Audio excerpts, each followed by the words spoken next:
Send your resume to sales@randyradio.com. Your friend in Central Illinois, WHOW.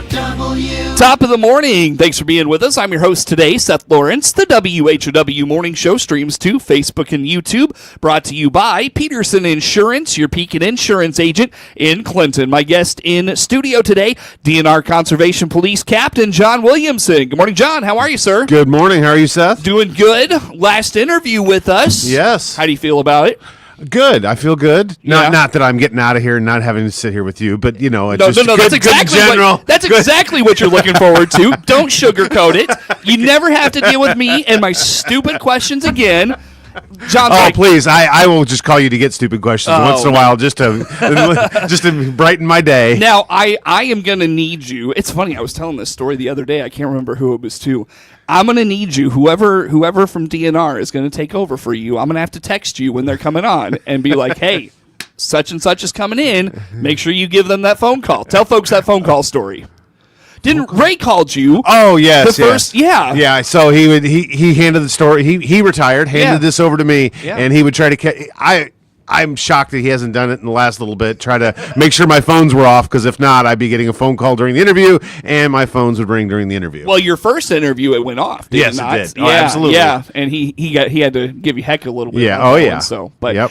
and every now and then I'll text him, hey, John's coming on if you want to give him a call. So it's always a good time. So I'm going to need you to carry that. Oh, so you were the one that makes this all go. I never knew exactly who it was, and now you were the one. I can admit Got that it. now. Yep, I would tip Ray off when John was coming in, so and the phone would go off, and I never understood why you got so offended. Why couldn't your favorite First Light agent give his guy a call? I just never understood that. Yeah.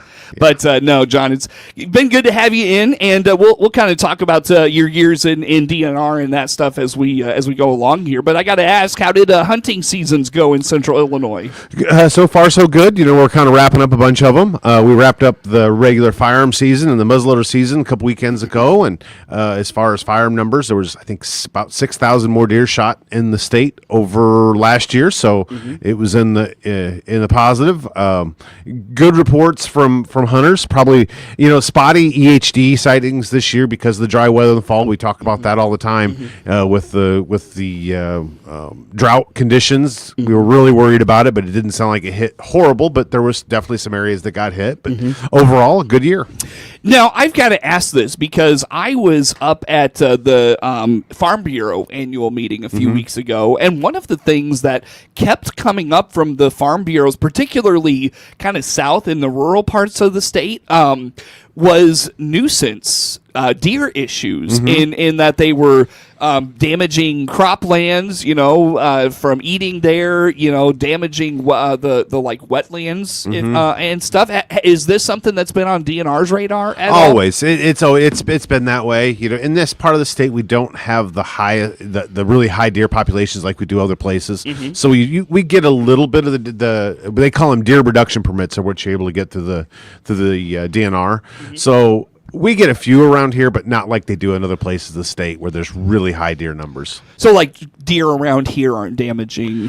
They are, but it's not to a point where they qualify for the deer reduction permits, that sort of thing. And there's a lot of things you have to do with it. It's not like, hey, I've got, they've eaten some beans and I want a permit, so then you just go out and shoot a bunch of deer. So what they've got to meet certain criteria, and then we ask the farmers to put out deterrents, put out scarecrows, go put out different things to try to keep the deer from doing it first, and then they get to where they get issued a permit. Yeah. And a lot of those times, there's probably a lot more areas where deer permits could be issued, but it's guys that hunt that actually want those deer there, so they're going to take a little bit of crop reduction to be able to keep the deer there to hunt. Yeah, well, and one of the other things I heard about that was that if you get that permit, you have to exterminate like every deer on your property, like a doe and its fawn. Is that I mean, right? they want you to shoot as many deer as possible that are causing the problem. So yeah, they want to shoot the does and the fawns and basically every deer there. But yeah, Well, that's what it's a deer reduction permit. So they want all the deer reduced. Yeah, well, and that was the thing. It was, a lot of farmers or a lot of landowners may have an issue. Like shooting a doe, probably not a big deal, right? But like that fawn, right? Sure. That's probably where the or the like. I don't know if I can do that. That's kind of and I get it. I get it right. for sure. So anyways, EHD was probably the most common issue in the deer population this year. As far as issues we heard about in the area, yes. Yeah. Yep. Any cases come out of hunting season or anything like that? Yeah, we've had our guys have been busy.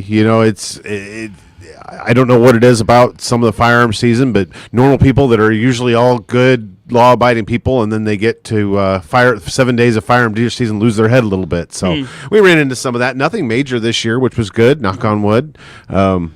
Baiting cases. Hunting without the right permits, that sort of thing, or the main things that took place. Any disputes over like property guys on the property? Yeah, we had one just come out of Logan County that was one of those deals. Guy had just permission on about 5 or 6 acres and decided to hunt the property around and ended up shooting a pretty good deer that went on a neighbor's property that doesn't allow any hunting whatsoever. So we had to deal with that. So. Yeah. What do you do in that circumstance? I know we had talked about that, where it's like if you shoot a deer and it goes onto the neighboring property, but you don't have the permission to be over there. How do you handle that? You need to go try to get permission and ask the landowner. I mean, we can go. A lot of times, I've always had luck going to the landowner myself and saying, "Hey, we've got proof that this deer was shot. It was going on your property. I understand you don't have, you don't. I'll go with them. We'll try, but there's nothing to say the landowner has to give us permission to do it." So I see. It is what it is, and in this case, they didn't even try to make contact and just made a bad deal. Just went over and got the deer. So that's when we get involved. I see. Who's over Logan County in your department? James McCarter is the officer in Logan County. Sure, that was fun for him. Oh yeah, to deal with. Yeah, definitely. You got it. Was it pretty busy in your area, John, in terms of guys being out? And stuff? It was. It was really weather dependent. Second season, the weather was really windy and cold, or kind of had, I think, some rain in there, so it wasn't as busy as most.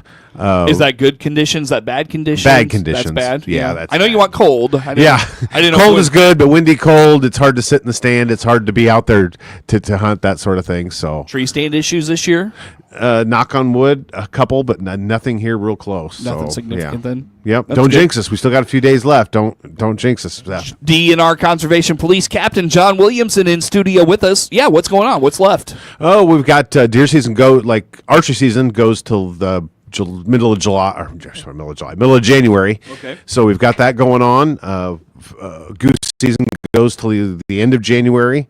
Rabbits go to February 15th. The first weekend in January is the end of upland season. So, yeah, we've got a lot of stuff still going on, but duck season closes the 24th, so we're closing up some of the other areas where people like to hunt. Any issues in those other seasons this year? No, it's duck season's been kind of blah around here. A few ducks, a few geese, but hopefully we'll get a good goose migration here coming January, like we usually do, and see them a bunch around the lake. I was out in the backyard last week or something like that, and a flock of geese. No, not a herd. A flock of geese. I learned that, John. A flock of geese flew overhead. It was a ton of them. So that cold air from the north must be pushing them south a little bit. Yep. So you have to get it freezing up and pushing them in. Yeah, kind of the end of the season, maybe the thick of that, right? Yeah. For the wet or the upland game, right? Yeah. Yep. That's what we usually see a bunch of the migrations here in January. So hopefully keep the cold weather up north. I was hearing about a lot of pheasants in the area. Was pheasant hunt season pretty good this year? Yeah, we've lost a lot of the pheasant hunters that used to be around, but the guys that do pheasant hunt, I think they've been seeing quite a few more birds, and it's been a good year. Gotcha. Good deal. John, anything else on the hunting seasons? Anything still going on that we need to mention? Anything like that? No, just being safe and making sure that we follow the regulations and get out when you can. It's been good. Looks like we're going to have a little warm up, maybe some nice weather, and get out and enjoy it. What seasons are good for like a slight warm up? We're like in the 40s or maybe low 50s. If you're pheasant hunting and stuff, it gets a little muddy, things like that. But it's a little nicer to be out there. And deer get on patterns this time of year, and even if it warms up, they'll still be out. It might be a little more enjoyable day to be in a tree stand when it's a little warmer. Have you done any hunting? A little bit. What have you been going after? I shot a deer second season Sunday. Good evening. No, a doe. Oh. Some meat for the freezer. Okay. And been pheasant hunting some, so been good. Very good. Well, John, I'll tell you what. Anything else we didn't touch on seasons so. wise? I think we're good. All right. Very good. Where do folks go to learn about all things DNR? DNR.illinois.gov. Answer all your questions or get you a phone number to find out. That is John Williamson, DNR Conservation Police Captain, in studio with us. More to come with him on the morning show. WHOW.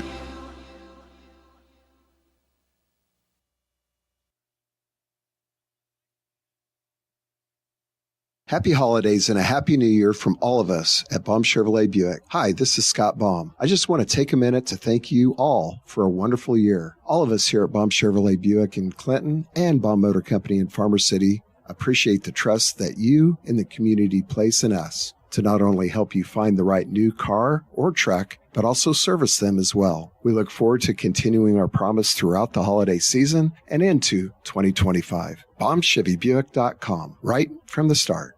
CEO Paul Skowron here from Warner Hospital and Health Services in Clinton. We're proud to be the title sponsor of WHOW and WEZC's Sounds of the Season, non-stop Christmas music, December 24th and 25th for the 10th consecutive year. Tune your radio from noon Christmas Eve through midnight on Christmas Day, as many of our staff wish you and your family a very Merry Christmas. Now there's one web portal for local agriculture radio programming in central Illinois. IllinoisFarmRadio.com. Local farm programming streamed live and archived to hear anytime. IllinoisFarmRadio.com. Hear the morning and noon farm shows with local agriculture news and interviews. IllinoisFarmRadio.com. Plus, hear all of your favorite agriculture farm shows, including RFD Illinois, AgriTalk, RFD Today, and the Closing Market Report. IllinoisFarmRadio.com. It's agriculture grown locally, streamed live, and archived to hear anytime. IllinoisFarmRadio.com. A service of the Miller Media Group. Covenant Animal Clinic in Clinton now has a new online store for your pet's medicine and supplies. Hi, this is Dr. Sue Sturr inviting you to check out our new online store at CovenantAnimalClinicIL.com or just click on our icon at DeWittDailyNews.com. Serve Pro of Piatt-DeWitt counties for fire and water restoration, reconstruction, and now duct cleaning to keep your air healthy. Find out how they can help you by clicking their icon at DeWittDailyNews.com.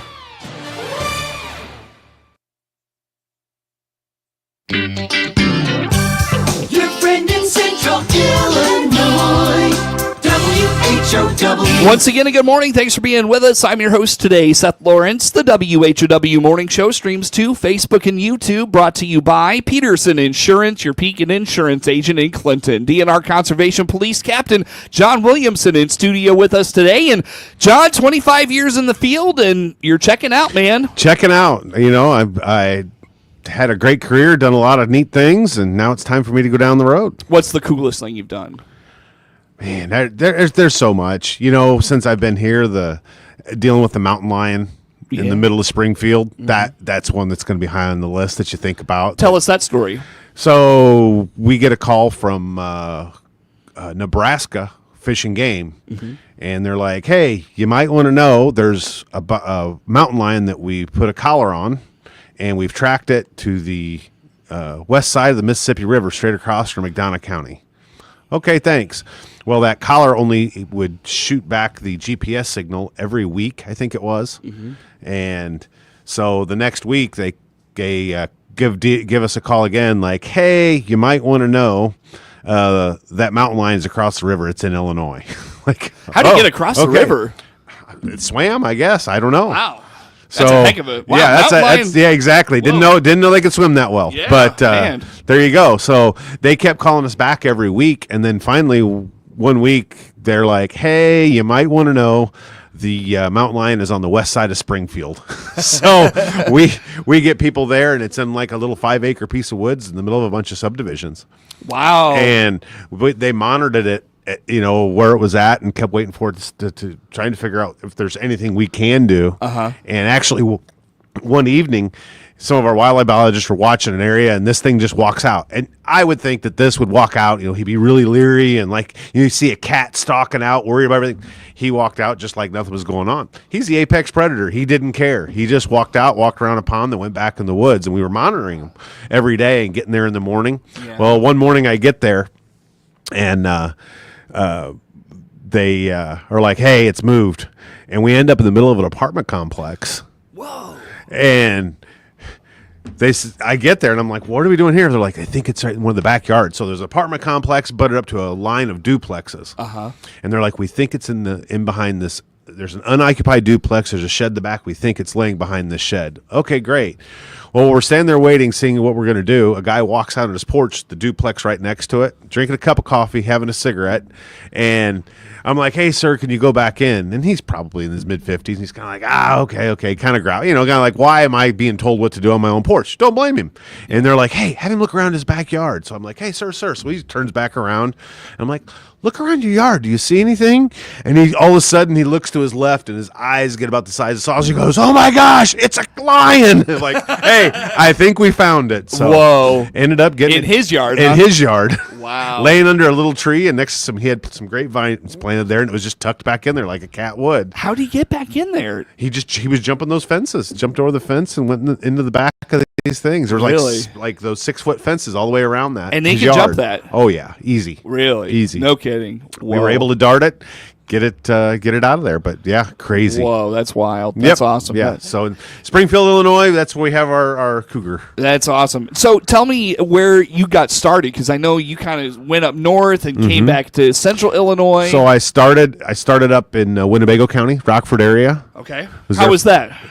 Different. Much different. My first day, I went downtown Rockford to meet my field training officer at court, and holy cow, take a kid out of Muhammad, Illinois, and throw him up there in the middle of all that was definitely an What's experience. different about up there? All the people.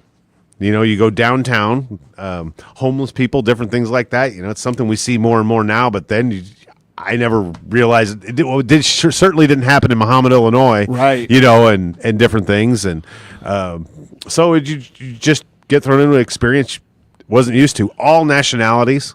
Yeah. And thrown into that. Even in the DNR world, you're encountering absolutely all of that. Fishing, hunting, different things. A lot of these nationalities like to fish, like to hunt. So we deal with them all the time. Our state park up there, as we do all the law enforcement state parks. So everybody in the state park, we deal with everybody. Man, that's crazy. Yeah. Nice. So was there for like 3 years. Moved down to Shabana for a year in DeKalb County. Okay.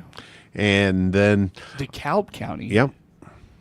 Isn't DeKalb County like... It's north. Northern Illinois? Northern Illinois University is in DeKalb County. Yeah, that's what I thought. Yeah, okay. In the city of DeKalb. Yep. So Rockford is down? No, Rockford's north. I moved down to DeKalb County for a year. Oh, see, I thought it would be like over to... Nope. No, it's down. About straight south, yeah. Really? No kidding. Yep. Oh. I don't know Northern Illinois like I thought I did, I guess. All right. Here we go. John. A geography lesson today. Oh, man. I am not doing Lincoln High School education any justice on this show ever. Anyways, continue on. Anyway, was there for a year. Then I moved to Saline County down in South Illinois for 8 years. Was there till 2012. And Saline County is like way south. Way right? south, yeah. I was 30 minutes from Kentucky. Yeah.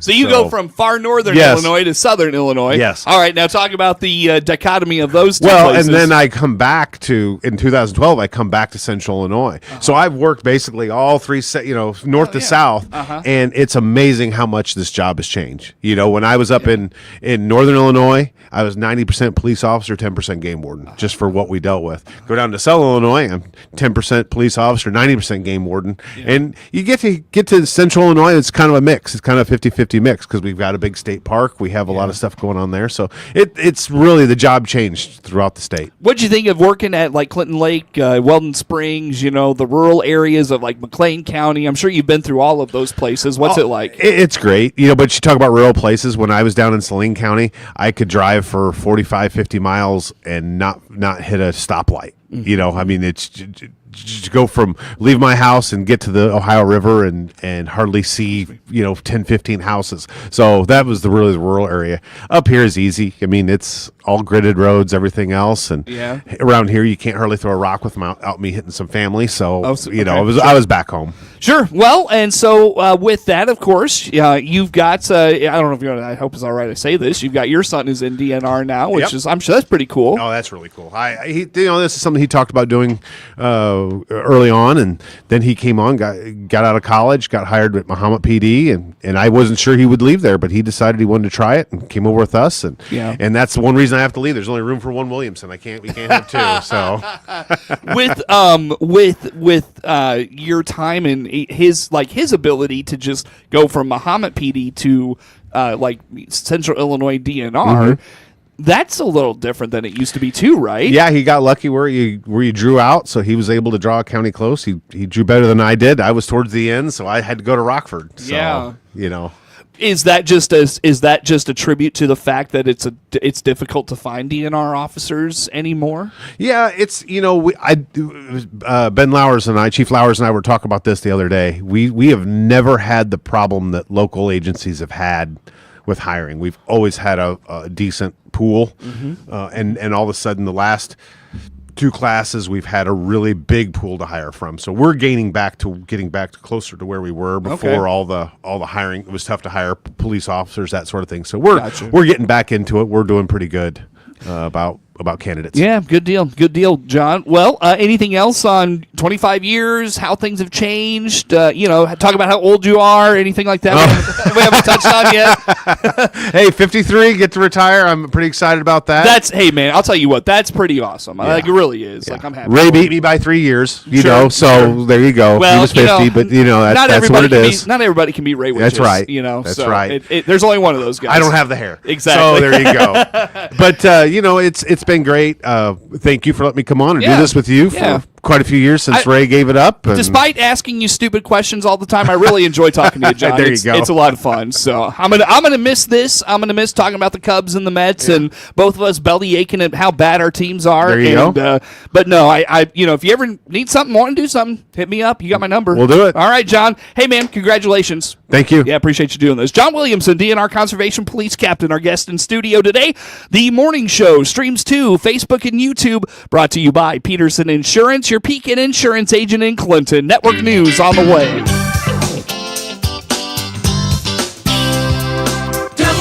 WHOW.